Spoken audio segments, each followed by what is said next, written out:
Hi guys নমস্কাৰ মই ইলা বৰহে আপোনালোকৰ ওচৰত অন্য এটা ভিডিঅ' লৈ আহিলোঁ। আজি দুপৰীয়া ৰেচিপি মই কি বনাওঁ আপোনালোকক দেখাইছোঁ। পূৰা ঘামি আছোঁ চাহ কামখিনি কৰি কমপ্লিট কৰি কিনে ডাইৰেক্ট কিটচেনত এতিয়া পূৰা গৰম লাগি আছে। আপোনালোকক দেখাই আছোঁ এই দুপৰীয়া সাজত মই এতিয়া কি বনাম। আজি বনাব লৈছোঁ মেষ্টা টেঙা, ভেন্দি আৰু কালিৰ মাছৰ কণী সেনেকৈ মিক্স কৰি কিনে বনাম। লগত পিঁয়াজ আৰু জলকীয়া ধুনীয়াকৈ কাটি লৈছোঁ। ভেন্দি আৰু মেষ্টা টেঙা আৰু মাছৰ কণী ভাজি দেখাই আছোঁ বাৰু আপোনালোকক। আৰু ইফালে আছে ৰাতিপুৱাই বনোৱা বৰা চাউল, মানে বিৰণ বনাইছোঁ। বিৰণ মানে আমাৰ মণিপুৰীত বিৰণ বুলি কয়, আমি বড়োত মাইব্ৰা বুলি কওঁ, হাজবেণ্ডৰ ঘৰত মণিপুৰীত বুলি কয় বিৰণ, আৰু অসমীয়াত বৰা চাউল। এয়া বৰা চাউলৰ লাও মানে ধুনীয়াকৈ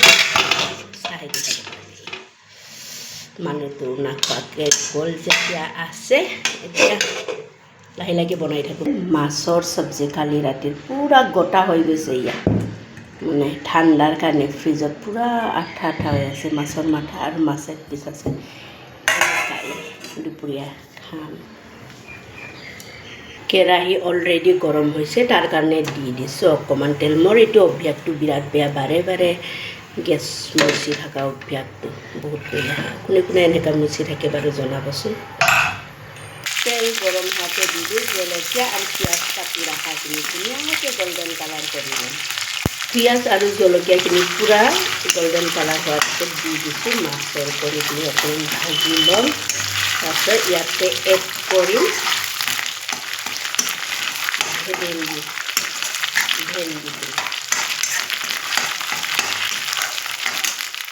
মাছৰ কণীখিনি ভাজা হোৱাৰ পিছত দি দিছোঁ ভেন্দিখিনি। লাষ্টত দিম মেষ্টা টেঙা অলপ। এনেকুৱা বহুত টেষ্টি লাগে। কোনে এনেকুৱা ভাজি খাই পাইছে কমেণ্ট বক্সত জনাই দিবচোন। এতিয়া ভাজিখিনি দিছোঁ সোৱাদ অনুসাৰে নিমখ, কালাৰৰ কাৰণে ৰং গুড়ি। ধুনীয়াকৈ ভাজি ল'ম। যেতিয়া ভেন্দিখিনি আধা সিজা হ'ব তেতিয়া দিম মেষ্টা টেঙাখিনি। আকৌ অকণমান চাহ খাব মন গৈছে আৰু গাখীৰ গৰম কৰি আছোঁ। এতিয়া গাখীৰটো অলপমান গৰম কৰি লৈ চাহ অকণমান বনাই খাম।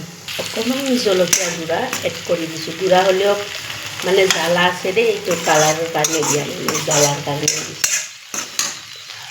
ভেন্দিখিনি আধা সিজা হোৱাৰ পিছত এতিয়া এড কৰি দিছোঁ মেষ্টা টেঙাখিনি। পিছে আপোনালোকে অলৰেডি গম পালে মই দুপৰীয়াৰ সাজত কি বনালোঁ, টিফিনতো লৈ যাবৰ কাৰণে।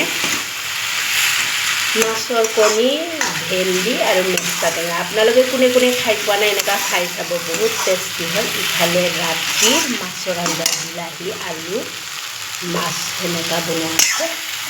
সেনেকাই আজি দুপৰীয়াৰ সাজটো এনেকাই পৰিৱেশন কৰিম। আপোনালোকে যদি মোৰ ভিডিঅ'টো চাই ইণ্টাৰেষ্টিং হয় লাইক কৰিব, কমেণ্ট কৰিব, শ্বেয়াৰ কৰিব। বাই।